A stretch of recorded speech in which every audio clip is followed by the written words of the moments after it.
welcome to Ward 13. It's your boy Gonzo.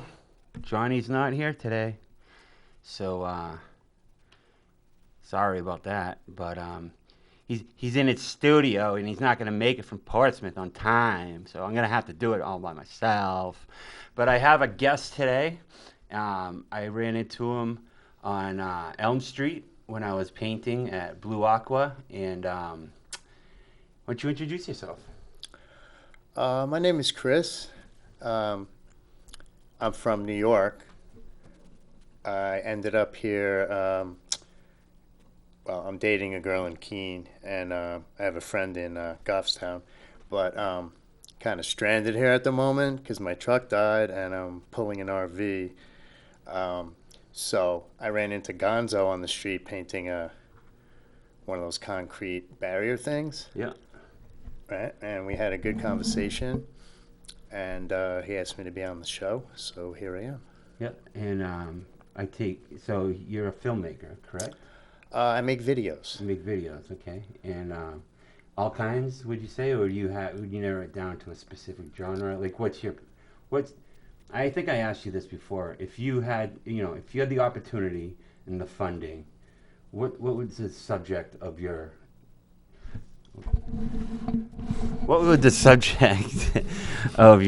documentary be? If you were to make a documentary, would that even be something you would do? Yeah. I'm open to all subjects. Mostly what I've done is music videos. Mm-hmm. I've promoted a lot of bands on Long Island. I studied film at Queens College. I travel a lot, and my style of videos is basically I don't have a script or a agenda. I kind of just go with the flow. You just kind of feel it out. I film what I see. Now, are you big into the editing process, or do you kind of like a lot of movie directors? I think like Spielberg. He'll take 15 cameras and get every shot he can, and then address it later. But then Ben Affleck, when he shot The Town, wanted to get it done right there. Like, he would actually watch through the camera and do the editing on site. Like, what's more like you? More like the latter, or? I am not an editor. In fact, I have no technical skills, basically, other than whatever camera I'm using. The reason I'm not an editor is because I try to plan my shots ahead of time, and so that I don't have to do much editing. Mm-hmm. Actually, I need an editor if anybody's interested. But basically, like I said, I film things as I see them, so there isn't much editing to be done. Do you feel like you can capture the magic that way? It's more spontaneous. You get better content. Like, I mean, I guess it's similar to I go into a painting with an idea, a premise, if you will, and I take a lot of left turns, do a lot of audibles, and then if I want to start doing like a gargoyle, I might end up finishing the Empire State Building. You know what I mean? Like, Right. It might just be the Statue of Liberty when it's done. Like, so I'm going to the line, I'm calling an audible, because I'll see something and then I'll kind of lean into that, and Right. then I'll switch it up again. Would you feel like you kind of go into it with a premise, or do you have just no clue what you're gonna do? No, actually, it's very similar to what you do. I have a general idea Mm-hmm. of what I'm going to do, but it can go any which way. And when I try to have a plan, it doesn't ever go according to how I plan anyway. Yeah. John Lennon once said, "Life is what happens when you're busy making plans." You just Oh, do I have to no, get no, in no. here? You just read my mind. I was Get saying- out of here. Yeah, that's crazy that you're going to say that. That's from Beautiful Boy, right? I'm not sure what it's from, but it's Life definitely a is- quote of his. Yeah, it's from Beautiful Boy, Darling Boy. Mhm. Love that. That's crazy that you say that. Yeah, but life is what happens to people when you're making plans, because that's why commissioned work is so, well, it's great because you're getting money, and But like if some like right now doing they wanted modern art, impressionism, forest. So I'm like, oh Christ, where do I start from there? So I'm basically I started drawing a forest, but now it's like I took a turn and then I'm like, oh crap, I have to stick within the guidelines here. So I'm like, back to, which makes it, better, and it makes it unique, and it has my thumbprint on it.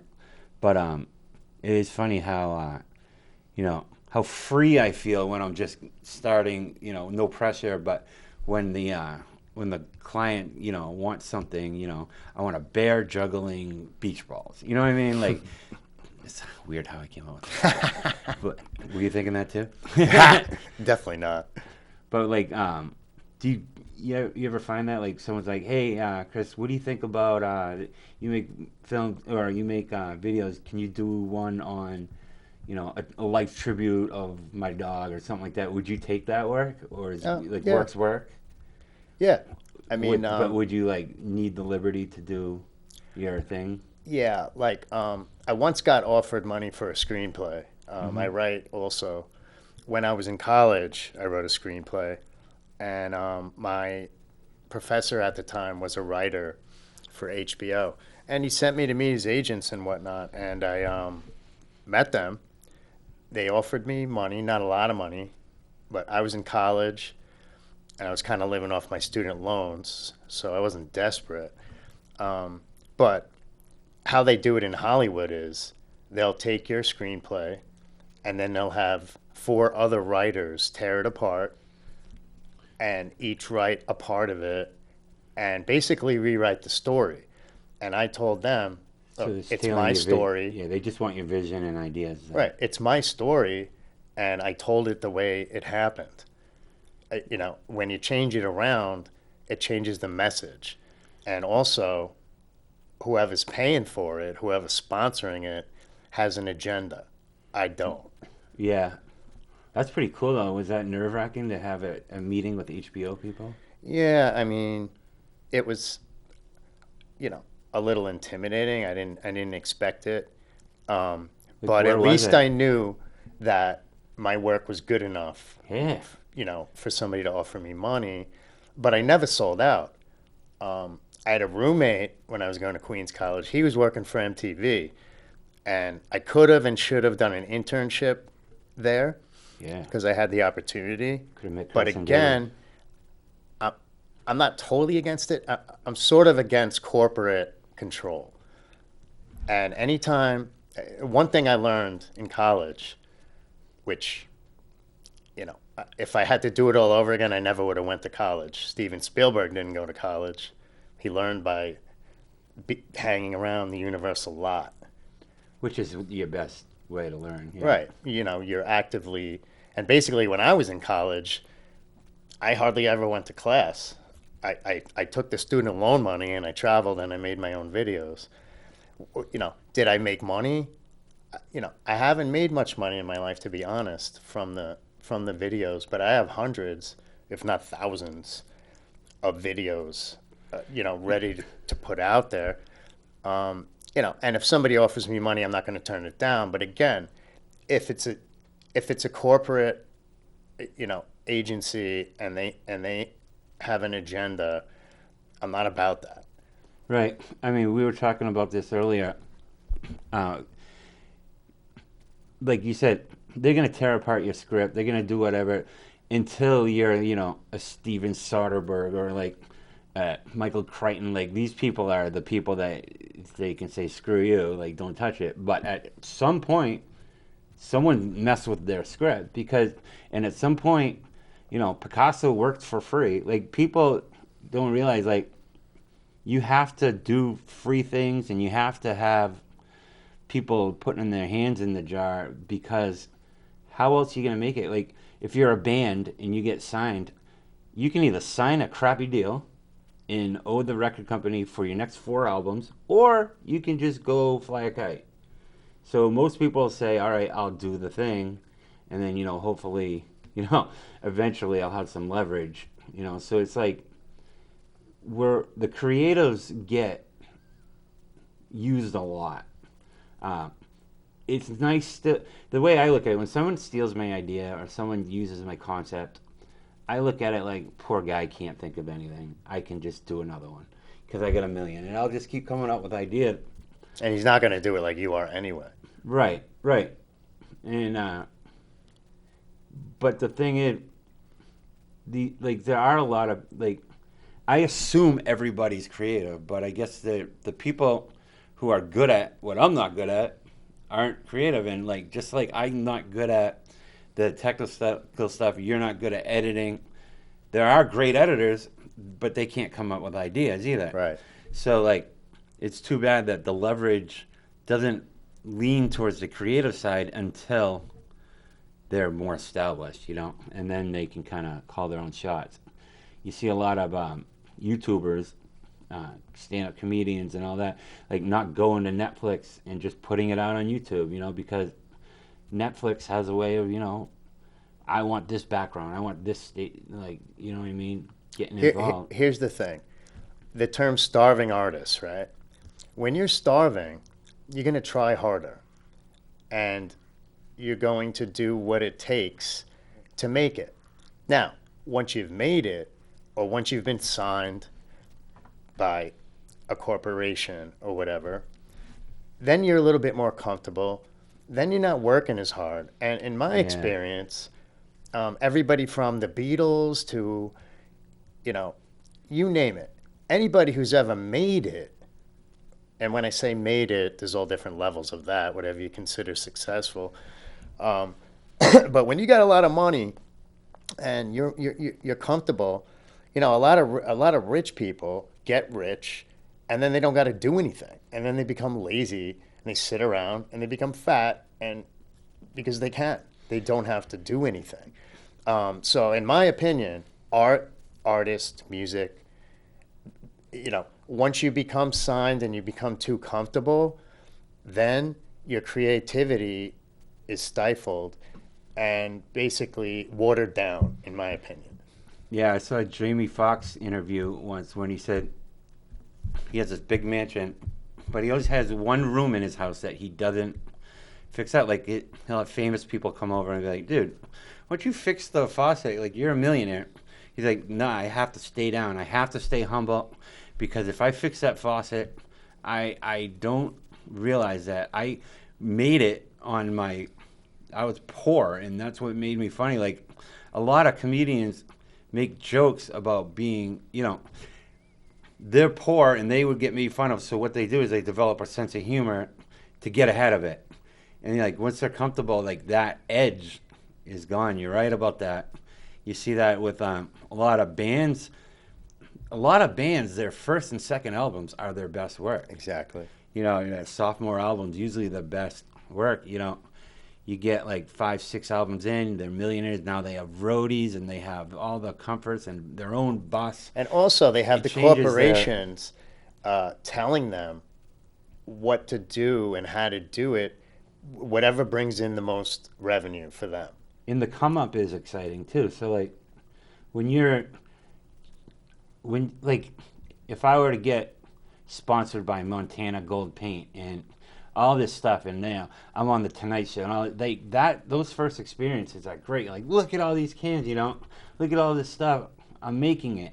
But when you're already there for 5, 6 years, the excitement, it seems like it would go away, and the motivation wouldn't be as strong. I feel because you already did it. But the come up, the excitement of making it, the journey there, seems to light a fire under people, and that's funny you say that. So I guess we just can't make it, or we'll start doing bad art. I'll take the again, the people like you mentioned, like Jamie Foxx. You gotta keep it real. You gotta struggle a little bit. Without the struggles, there's no creativity, right? Real. Yeah. You have to go through stuff and experience stuff to explain it. You know what I'm saying? Otherwise, there's people like you said, not creative types like us. They're bean counters, or they're technical people. that sit there and Which is punch good. numbers all day, which we need those people. We should do. But again, they're not the ones coming up with the ideas, and they have different struggles. But artists in general, But they have the power. It seems like. struggle a lot. Yeah, because it seems like an idea is just an idea. The people that can do something with it are the ones with the power. It seems like initially, you know, like every artist has to go through that getting stepped on thing for a while. You know, I've noticed a lot of famous people, like Kevin Hart and all them. You know, they grow up poor. They're funny. Now that they're rich, their kids want to do it too. Do you ever see that work out? No, Because they're growing up in Beverly Hills and they're they just entitled. yeah, they're not like in like. They're not going through. They the might same have struggles. every door open for them, every lunch, every HBO meeting handed to them. You know, you look at a lot of rappers, their sons. You just don't see them really doing it. Right. You know, except for Little Bow Wow, Master P's son, I think. Or Little Romeo. Sorry, my bad. Yeah. Shout out Little Romeo. Yeah. The thing. Yeah. And again, it's because they're not going through the same struggles that their parents did. And you learn from your struggles too, like going out and painting, and then just making dog crap sometimes, and like you think it's good, but then you get an idea of what real art is after a while, and like there's layers and there's complexes, color, there's certain things that you just don't realize at first because you're doing it because you like doing it. But then you realize to be next level what it takes, and you can't just skip to that phase. You can't just take a couple classes on, color variants and just be good at it. You gotta waste paint, you gotta waste material, you gotta get your negative comments, you gotta fail, you gotta do a show and sit there and twiddle your thumbs, while people walk by you, and then you learn from that, and then you're like, okay, well next time I'm here, I'm going to do a live painting or something. I'm going to get these people engaged.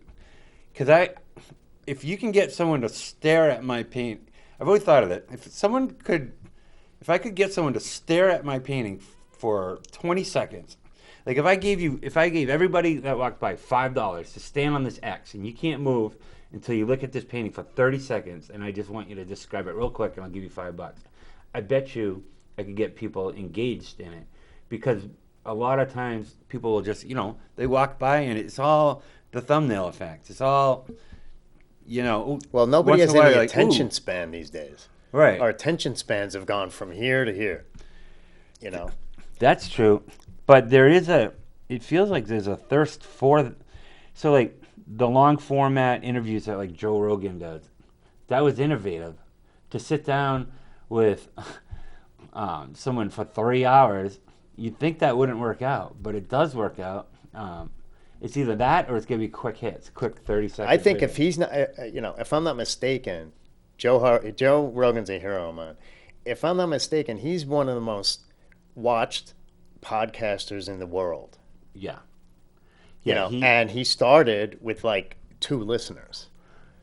If you get on Rogan, you're going to be, a lot of people just kind of, people moved to Texas with him just to try to get on his show once because you're gonna get 1 million people to watch it. And not only that, he's got the same style like we're doing right now. There is no script. Right. You know what I'm saying? And that feels more natural, more raw. I don't like John will come in not with a script but like bullet points. Mm-hmm. We never hit them. Mm-hmm. We just go off and do our thing, and it's kind of the best, funniest stuff. John's hilarious. Here's a perfect example of what we're talking about. John Kerouac, the writer. Okay. His most famous book was On the Road. John Kerouac wasn't famous until he died, number one. Well, he was starting to be, but he died young of, addiction problems. Isn't that annoying, though, as an artist? Great. Yeah. So, basically, John Kerouac had a writing style which basically was like stream of consciousness. If you've ever taken an English class and they say, just write. Don't worry about the punctuation. Don't worry about grammar and how it's going to sound. Just write. So this is what he did.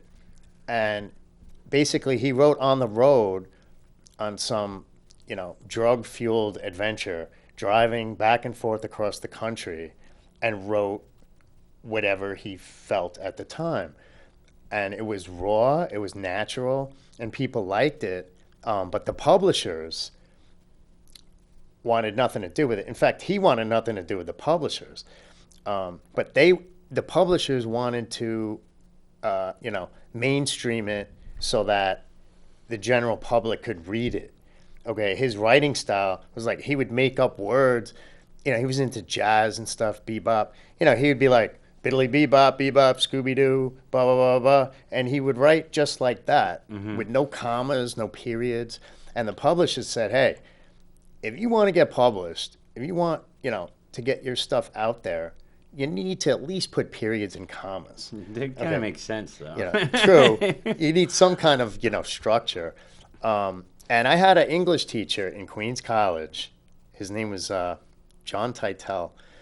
What a character. And he knew all these people from the 60s, Allen Ginsberg, et cetera, et cetera. And basically, they were called the beatniks. Right? And he claimed to have John Kerouac's original manuscript for On the Road. And guess what it was written on, or how it was written? It was written on one long leather scroll, engraved. No pages, no, like I said, no punctuation.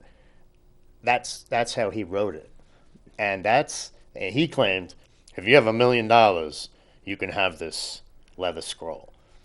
Now, is that, I don't know much about literature, but that's considered one of the great books? Yeah, well, it's, basically, it is taught in English classes. Again, he was an innovator. Like I said, no one else had done this before. This stream of consciousness writing, and it's more raw. Here's an example. If you write about something right after it happens or as it's happening, then you're feeling it, right? Yeah. Now, when you have an experience, let's say a week or two, a month, a couple of years go by, and then you try to recollect the experience and write about it, you're not going to have the same feelings that you had back then. Details. The details. Like, yeah, everything remember gets that fuzzy. Your ankle hurt. You know what I mean? Right. Yeah, that's cool. Like, yeah. So I wonder if people gravitate towards that style because most people aren't writers. So when you're writing in a dumbed down format, reading it in a dumbed down format doesn't make you feel stupid or whatever. It's like, this guy's like me, and he's just telling stories. He's probably like, you say raw, is he like, profanity, and like he tells a good story, right? Yeah. Right. Yeah, that's another thing. They took all the profanity out. They had to. Yeah. Because to make it mainstream, teach it in schools, you can't have cursing throughout the book. And that's the case with a lot of musicians as well, rappers. I'm into rap as well. I'm actually, well, I used to be like a hippie, but I grew up in Queens. I met a lot of famous rappers. I learned how to DJ when I was young. I was a roller skater and this and that. And I had a roller skating rink on my block, and I used to go there all the time. And they got tired of giving me free passes, so they just let me kind of work there. I was like 12. And they were like, you could be a skate guard, you can like help people up when they fall or whatever. I ended up in the DJ booth learning how to DJ. And that was a great experience. So I got into rap and disco and breakdancing and this and that. And, Eminem. Okay, say what you want about Eminem. I don't care if you like rap or you don't. English scholars, have said that no one has had the talent, the rhyming schemes, the rhythm that Eminem had. They've compared him to Shakespeare. Some people. Even his newest track with Nas was like, wow. Like the way and that's the thing. He's constantly coming out with stuff, and I don't know how he does it because he has made it. He's got more money than he needs or knows what to do with. You gotta stay he's pissed still off. raw. You gotta stay. Something's gotta be itching at you to be that way. And his thing was Trump for a while, and Yep. you know. But even Eminem, when he puts out an album, he still needs to make that fluff track.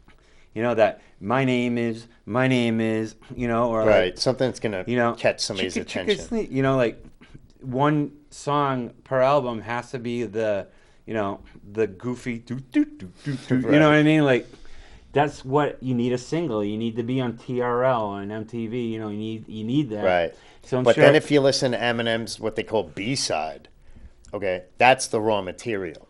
What? Which The, like a the stuff second? that they don't put on the radio or whatever. Right, right, right. You know, like The the track, underground rap stuff. or like on his album, or are you talking about the stuff like Green Lantern did with him, like the Yeah. You know. yeah, his mixtapes and stuff. Yeah, the Yeah, mixtapes, the that's underground stuff. that's crazy. Yeah, he's a sicko, but he's good too. There's a reason they call him the GOAT, the greatest of all time. Yeah, You know, and there's a lot of rappers that will disagree with that, but most of them don't disagree. a lot of black rappers will agree that he's the best of all Yeah, time. yeah. Because you can't argue with someone's shooting 3-pointers and they're making them all. Mm-hmm. You can't argue with that. You Right. know? Yeah. He's like the Larry Bird of basketball. And I Larry think Bird was shooting, you know, making every shot, surrounded by black players. He was the white guy that made all the shots. right. Well, Bird was an interesting competitor. He didn't look at black and white very much. He didn't have time for that. Like he was very straightforward. Like I'm not gonna talk about that subject because I don't really care like you do. Yeah, I'm white. I see what you see, but you know those are my brothers out there. Those are my boys. You know, to be a white rapper and be considered the best rapper must be a little bit weird. You know.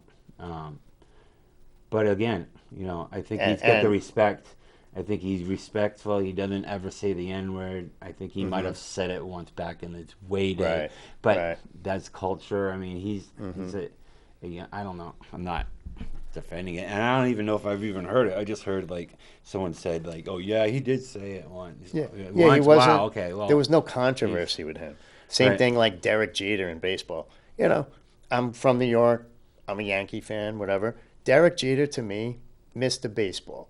The guy was great in every category. He's not the best manager, from what I heard, but he wasn't a manager. He was a player, and he was a team leader. He was good. And he had respect because there was no controversy about him. See, He that's wasn't. what- He wasn't Alex Rodriguez in the papers every day. Right. As a Red Sox fan, the reason why people didn't like Jeter, I would say, is because of that. He's the pretty boy, mister Perfect. You know, like we have, like, you know, Manny and Poppy. Those are, like, kind of Boston guys. You know, Jeter, I don't know how well he would have fit in. And I'm glad Rodriguez didn't come here because I don't know how he would have fit in either. Yeah, Yeah. I mean, you're a Boston fan. Well, we got a lot to talk about that. I love arguing with Boston fans, Yankees Boston, because it's always Yankees Boston. Every year it seems it's Yankees Boston, and the Yankees stole so many star players from Boston, going back to Babe Ruth. Okay, like Roger Clemens, for example. He's got one of the, in my opinion, best pitcher of all time, Roger Clemens, and the Yankees got him at the tail end of his career. And then they had that stupid controversy with the steroids. Nobody worked harder than Roger Clemens. He The was guy was great. out there at 4 a.m. practicing. He took steroids, though. He Yeah. did. He just didn't want to hang up the cleats. He wanted to keep playing. He took steroids to get healthy, I think, not to be stronger. I think to, you know, Right. recover better. And you could take all the steroids in the world. but I that's mean, just I've never taken them. I don't know what they really do. Supposedly they're not the healthiest thing in the world. And there's a reason they're illegal in the sports world. But you could take all the steroids in the world and you're not going to be Roger Clemens. No, you're not. He had the Because work a lot ethic. of people have done that. Yeah. A lot of people have taken steroids and thinking they're going to be Roger Clemens, but the fact is, they don't punch the rice buckets like he did, you know. Yeah, he was good. He was definitely good. So, from Queens, dating some chick in Keene. Right. You know that Keene's wicked far away, right? It's like an hour. Okay, just saying. To me, that's nothing. I didn't know if you realized I've that. driven a taxi for a while, and I've drove 12 hours a day. So I could literally drive 12 hours. Why are at a you shot. not in Keene? Why are you in Manchester? Well, How long you been in Manchester? about a week now. What do you think? What is your opinion of Manchester, New Hampshire? I love Manchester. Um, it's a happening town. It is? Yeah, I guess it is. I mean, I think it is. I love being from a Manchester too. big city like New York, I live on Long Island now. I went to high school on Long Island, but growing up in the city, um, I love where I grew up because I was exposed to so many cultures. Yeah. I had friends from like 10 different countries, and every house I went into was a different country. I had friends from India, China, Korea. My best friend's Colombian. I learned how to speak Spanish at a young age just by being in his household. So I have and as far as black and white goes, to me, there is no black and white. It's everything in between, right? Like Obama, for instance. He's not totally black. No one's totally black. You know what I'm saying? Nobody's totally white. For all we know, Adam was black and Eve was white. You know what I'm saying? So No, it's a dicey subject, but I don't mind tackling it ever because you're right. I mean, how are we not gonna turn in 100, 200 years? How are we not all gonna be the same color eventually? Because well, that's color what has a lot to do with what climate you're in. right. So you're Um, right. No one's totally black. No one's totally white. It is a lot of in between, but it does get labels. hmm In fact, there's check marks on applications for some reason that you gotta say what you are, hmm and you're like, I guess I'm this. You know what I mean? Yeah, or you could check other, but the reason they do that is because they get more money for programs for what they consider minorities. And now it seems it's all changing. You know what I mean? I don't know. It is a dicey subject. I don't get too No, it's much all into right. it. No, it's all right. Like you But being from Queens, it's a different outlook for you.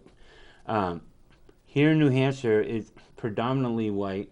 Um, but it is and very mixed, it is. and people seem to get along, and that's a good thing. I That you, think for the most part, everyone does. I mean, I never see if there's ever fights and stuff. I never see it over race. It's always over some stupid thing, you know. hmm You know, bunch of drunks, drunk guys at a bar, like it's never like, hey, I don't like the race you are. Let's fight. It's never, at least as far as I've seen it. I've been out there looking around, and you know, but for the most part, let's not kid ourselves. Manchester is pretty much white and accepting of everybody, I would say. When you go a little farther up that way, it can feel like you went back in time sometimes. And Well, it, that's it the is thing. Coming annoying. from a big city It's like New York, disgraceful, actually. everybody's an individual, and you kind of accept it because everybody's different. You kind of have to. It's a melting pot. When you go into a small town and there's 95% white and 5% black, there is prejudice going on. And, the black people do suffer. They are ostracized. I saw this one video of this guy, it was a ski resort or something, and some guy had a booth set up, just a booth with him in it, meet a black guy. And they were literally white people coming up that have never met a black person. Oh my It was god, so funny. that is It was funny. so funny. I Meet a wish I black knew guy. what video where I saw it. People are But like, oh my, it that is teaches a so lesson. patronizing and so insightful, though. Like, Yeah, it taught me. It good for teaches a that lesson. guy. Good for that And the guy. guy was just like making jokes all day Yeah. about I'm black. You've never met somebody like me. Why don't you come talk to me? I I can't won't believe bite you. that there's people who have never met a black person. Oh yeah. See, I think it's great to have every kind of in the art world. If I could have a panel of the United Nations, man, like that's like I love Japanese art. I love it. I am so enthralled by the intricacies of it. I love African art. Picasso made African art. He did. I love Spanish influences. Like I like country, like down south art too. Like I like Florida artists. They're kind of. It's just a different way. It's like more block art. It's like And that's the thing. Like rock and roll evolved from basically black people singing the blues, you know, Yeah, for you sure. know, 100%. You can't even dispute that. and country hicks playing the banjo in the hills, and that all kind of mixed together and made rock and roll. Elvis was so popular because he crossed all genres. Right. And he wasn't. So I know Public Enemy went after Elvis and like, but from my experience, you can't be in where Memphis or something. You can't be in that culture with hate. It wouldn't work. I don't feel like it would work out. I don't think Elvis was a racist as far as I was informed. I don't know. Maybe he was. I don't know. I think I his don't know. manager used to be a racist. I feel like, but and then it comes down to, are you a racist because you're willing to turn a blind eye to a friend that's a racist? You know what I mean? Are you like the people who would support Trump? I don't feel like they are racist, but then you can make the argument, well, you're okay with it and you checked next to his name knowing what he said, like, so it's a, like, I have friends that are stupid and they say stupid things and I tell them I'm not cool with that, guys. And do they stop? No, but I'm not going to join in. I'm not going to, I'm also not, I have actually lost relationships over that, over people's stupidity. Yeah. And it I mean, sucks if too I because hear, they have a lot to give too. right. They just got to be so dumb with that Well, stuff. here's an It's like, example, right? My grandparents were beautiful people. Okay. They were really brought me up. My grandparents, I have nothing bad to say about them except they were prejudiced. yeah. And they would say the N word like all the time. If I brought a black person home from school, they wouldn't let him in the house. You're kidding me. No, I'm serious. They were, they grew up that way in that culture, Right. and I actually flipped them around. By the time they died, they were accepting of my friends that So, were yeah. of another race. So you really are not you, like we all are a product of our environment. It's hard to excuse that behavior, except to say that was. So it's hard to look back in the day and say, different time, man, different time. But it's exactly that. It's a different time. And now the only good thing about this is we're learning, and it's slow crawl. It's a slow crawl, and there's still so much wrong. It it has to be better now than it was 50 years ago, though. It has to, doesn't it? Or is it still the same? I mean, I know there's still. Some people will be like, "Oh, I miss the old days. I wish it was like it used to be." But we Yeah. have come so far when We it have comes to stuff everything. like race Yeah. and equality, women's rights. Right, You we've know, come far. We're not there yet. Would right? you agree? We'll never be. We're not there yet. And there would be equal. It'll be. I would assume I'm not going to live long enough to see equal rights. And that sucks. All we can do is move the needle individually. Like I was telling you, I'm not trying to change the world, but I'm trying to change someone's world. Mm-hmm. Like when I'm out in the street and I spend half the time not even painting. I just talk people off the ledge half the time. Yeah. Like people, when you ask someone, "Hey man, what's going on?" They're like, "Whoa, this guy wants to talk." Like, and you get it. You get the stories, and like, and like I don't have much to give, but I'll go buy you a sandwich or Yeah. something like that. I'll get you a beer. I Yeah. don't care. Yeah. Yeah. Oh, what are you gonna give him that? He's gonna go get a beer. So what? Right. I'm going to McGarvey's later, and I'm gonna get 12. Right. But that's okay because I'm sitting at a bar and I'm paying, $5 a piece. It's okay. But Right. if I had no money and asked for $3, I can't go to Bunny's and buy a beer. Right. So I'll go buy someone a beer. People are just trying to get to tomorrow. Here's the thing. Like I said, I drove a taxi for a while, right? Mm-hmm. And I mostly drove a lot of people with medical problems back and forth to the doctors, older people, Yeah. right? Younger people don't even take taxis anymore. It's all Uber Yeah. and Lyft and Ooh, this and that. Yeah. Taxis are over now. But anyway, some of these people I got to know, some of them didn't talk to anyone. They lived alone. They had no help. And, I might be the only person they see and talk to for that day or sometimes the whole week. For real. So whenever they got into my car, I would try to make their day, Yeah. make them smile, make them feel comfortable, because they don't have anybody else. You know what I mean? And something as simple as a smile, could change somebody's whole day. And Yeah. that's contagious too. Smiles are contagious. Crying is contagious. You see somebody crying in a funeral, next thing you know, the whole room's crying. Why is that? Same with barfing. Barfing. I don't know if the whole room would be barfing. But, Like in Stand By Me. oh, right.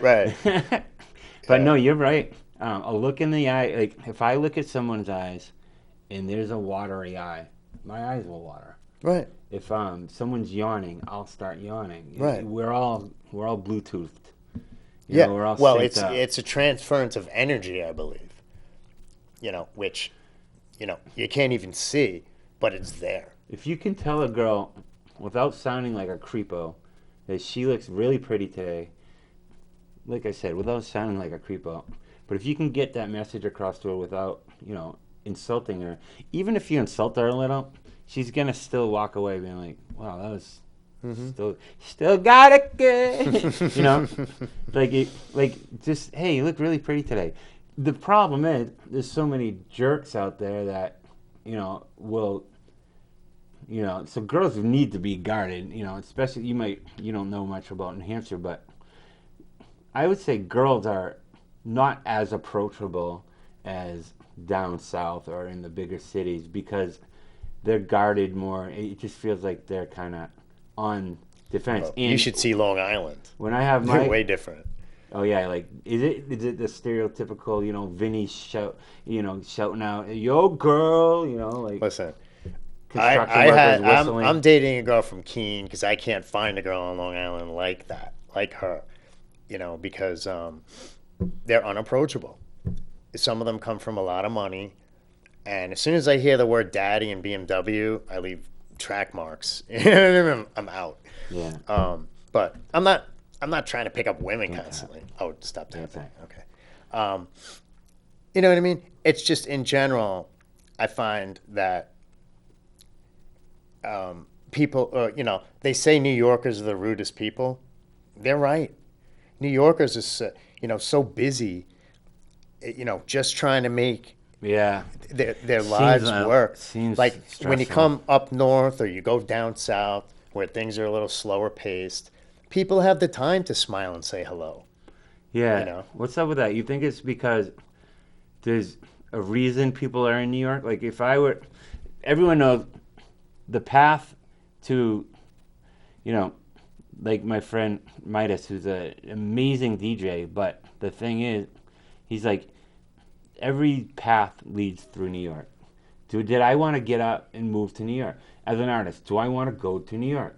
Like, do you think that people are in New York for a reason, and that's why they're so, like, hustle-bustly? Like, or is it, like, not everyone from New York is born there. Most people aren't, right? Right. So, like, everybody's like, oh, you got to go to New York to make it. Yeah, but isn't that true? It Isn't that used to where be. there's a million studios and a million art? It used to be. Okay, but now we could be doing this live interview on a split screen. I could be in New York, you could be here.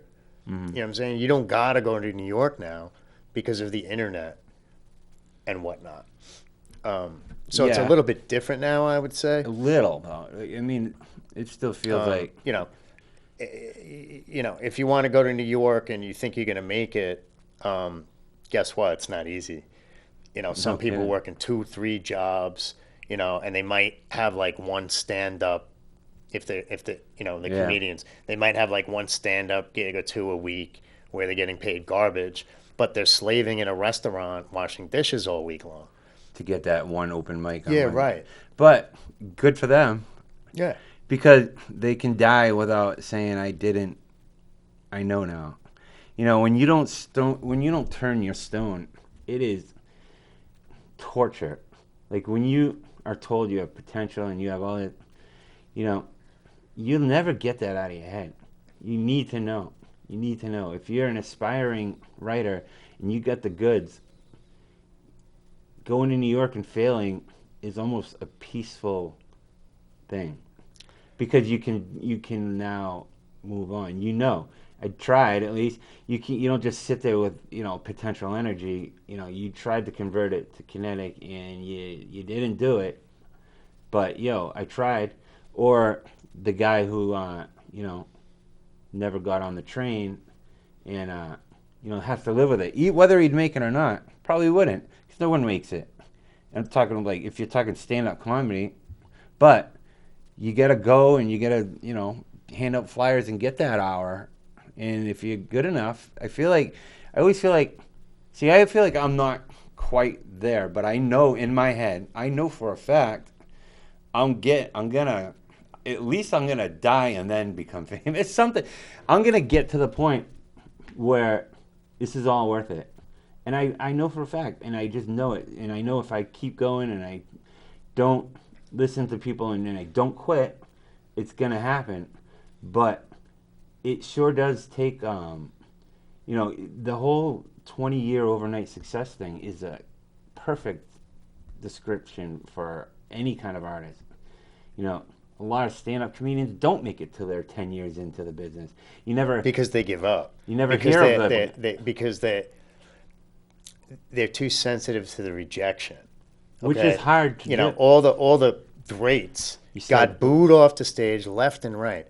Thomas Edison failed 1,000 times before he invented the light bulb. So What's they say. the name? The girl who wrote Harry Potter, Rollins, got rejected like 10 times. We're talking Harry Potter. You would think Harry Potter, no brainer. It's a good book. Yeah, it's a million. It makes bunch of money. But no, she was on welfare. She refused to quit though. She just kept writing these little wizard tales, and someone gave her a shot. Jewel. No one gets it the first time though. Jewel, the hottie singer from the '90s or whatever. Yeah, Snaggletooth. She's still around. Yes, she was homeless, sleeping in her car. She was Mariah from Carey, Alaska, driving up and down the West Coast, Yeah. playing in coffee houses, making nothing. Yeah. Then she became Jewel. Right, then she's Jewel. Now we think Jewel is just some, the layman would see Jewel and be like, oh, you should see this new singer. She's hot and she's got a voice of an angel. But she's been doing this for 10, she's been doing that.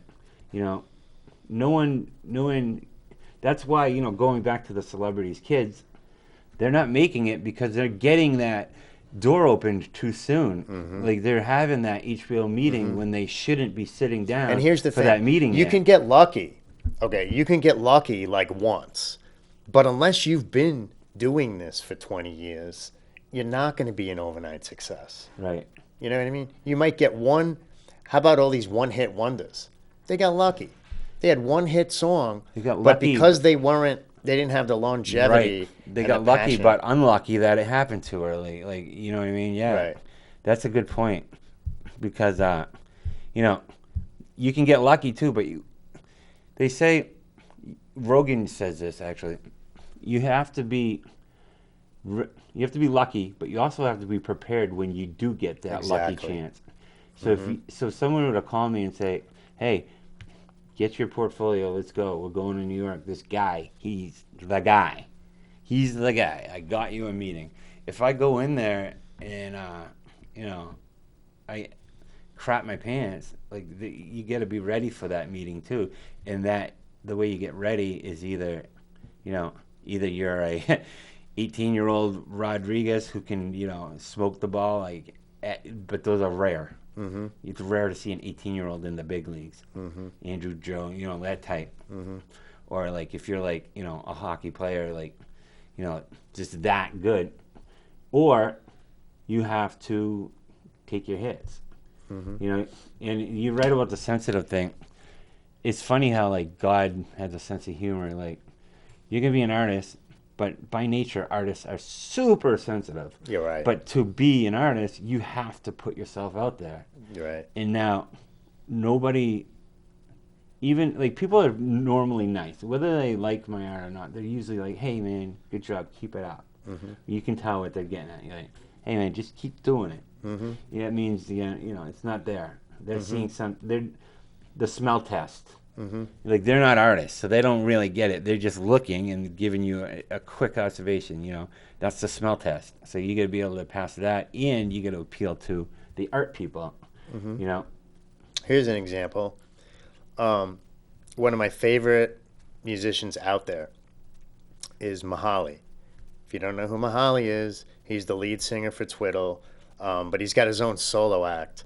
And I recently got to not only film him, but I got to meet him and spend like 20 minutes talking to him and having like the deepest conversation. It was like I already knew him through his lyrics and stuff. So positive. And the first time I saw Twiddle, his band, was after like a Fish concert at Madison Square Garden. They were playing at an after hours gig up in above a bar, and it was like 95 degrees that night. So there was like 3 people in the bar. I was one of them, and they played as if they were playing for a whole stadium.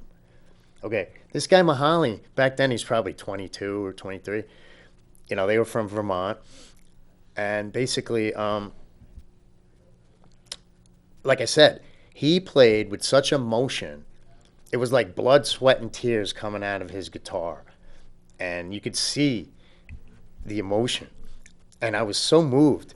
And I was like, yo, after they were done, I was like, yo, I don't know who you are or where you came from, but just keep doing what you're doing and you're going to rise all the way to the top. And guess what? That was like 10 years ago. And now he's rising up to the top. And when I met him, I told him this. I was like, I can't believe that my dream has come true. Like, out of all the people that I want to meet, and I'm not starstruck because I'm from New York. I've met tons of stars. It doesn't faze me. But his lyrics really touch me. So I really wanted to meet him. Other than like John Lennon and like Jerry Garcia, Mahali is somebody I wanted to meet the most. And I told him this. And I was like, and I told him the story that I just told you. And he said, wow, I don't really remember that, but that's awesome. Thank you. And I'm like, and again, just as we were talking about earlier, I'm like, but you don't want to reach the top, because if you reach the top of what you feel is the top, you have nowhere to go but down. And he's like, yeah, you're right. I kind of want to just be floating around the middle. Right, with the money. Yeah, and the fame and all that. So, yeah, if he's not giving 100% with 3 people there, though, then that's the first indicator that it ain't happening. If you're not going full speed, you're gonna get hurt in football. Like you can't just dog it, especially on the way up, because you were there, but you could be someone that's hugely. You never know who you're playing to. You never know who's watching. You never know who's listening. You never know who's going to walk by your art. You never know, so you give it everything you got. Otherwise, what the hell are you doing? And most artists are doing art because they want to do art. Mm-hmm. So are you going to do something because you love it, not fully? You know what I mean?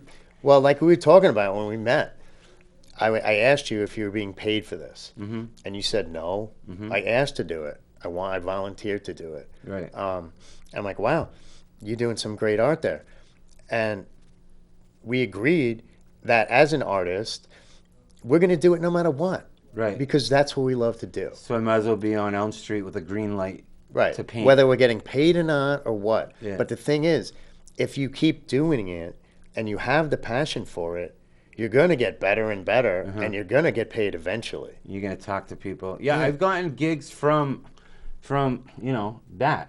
Someone will walk by. I mean, you see it. That's the coolest thing about it, is I do it because I get to see and talk to people. That's my favorite part. I also like some accolades. I always love to be vetted. I love to be confirmed, in my head. But at the same time, one bad comment could make me sad. I'll still go. But I do it because I like you. Just in one night, I'll talk to 3 people, and 2 of them will be influenced, will have connections or whatever it is. Someone will take down my Instagram and then they'll look at it. Like I do the radio show, I do this stuff. It's it's because I like to have a platform. I'm I do love myself, and I do love to hear myself. But I also like, well, I do like the platform. I like to have an opportunity to get my messages out. But also, as an artist, I like to stay kind of relevant, and I like the people, people. I try not to like push it on them on the media, but it certainly gets them curious to at least Google me. You know what I mean? So from that, someone walking by, they may not have the time to talk to me about art, but at least, that's why I keep it simple. Gonzo. It's so easy. That way, you just Google Gonzo Manchester artist. Boom. You'll find everything you need to find. And that's Gonzo at Manchester. Just kidding. But Well, we're wrapping up right now. That was a good since hour. you're promoting yourself, yeah, I was gonna say, why don't you tell me? Tell these guys my about. nickname is Freebird. Uh-huh. It's not really about the song. It's really about being free. I think everything should be free. I don't even believe in money. How do you spell it? I spell it with a Y. Yeah, so it's F what? FREEBYRD. BY. RD. Freebird. All right, and that's how they can find you? Here, hold that up. Yeah, that's Freebird Productions, if you can write Productions. And I have a page on Facebook. I have a YouTube channel. That's called Freebird's Birdcage. There's not much up there yet, but there's going to be. So stay tuned. Yeah, he makes videos, and, I'm going to talk to you about, maybe you come out, shoot me doing, come out at like 3 in the morning and Awesome. do something fun, I would love to. Um, And guess what? I'll do it for free. Right. Well, I was going to pay you $500. I'll still do it. Just kidding. I get that studio money. I get that Manchester money. Yeah, don't forget to get your check on the way out. Every guest gets $150. Right. Oh, you mean the code check? No, I checked my code at the door. Is that what you're talking about? Yeah, you didn't even do that. But thanks for coming in, man. Thank you for having me. I like when I'm doing my solo things for John. I like to go a little different. I like to feature people, spotlight them, and then bring real conversation. And we covered a lot of topics. A lot of ideology comes out when we're, I had a real estate guy come on, and he pushed it a little bit, but we talked about parenting and anger management and stuff, real topics. So I like to sit down, get to know someone right on the air, and I think it went well. So we'll keep in touch, and I think it went well. But, awesome, man. Next week week, we'll find out, right? See how everybody liked it. Next week, John will be back, and we'll do more Victoria Sullivan impressions and Gerard impressions, and I know that was a big hit. We did a reenactment reading, and big hit. So I've been working on my Sullivan too, so I'll be coming back for a little more polished. I got her mannerisms down, so she's running for mayor. Oh. But we keep it silly here, but also we keep it real. So signing out from Ward 1-3. This is John Hopwood's co-host, Gonzo, and this is Freebird, and I'm sure it gets old, but I'll do it. Freebird! Play Freebird! Thank you so much. All right, brother.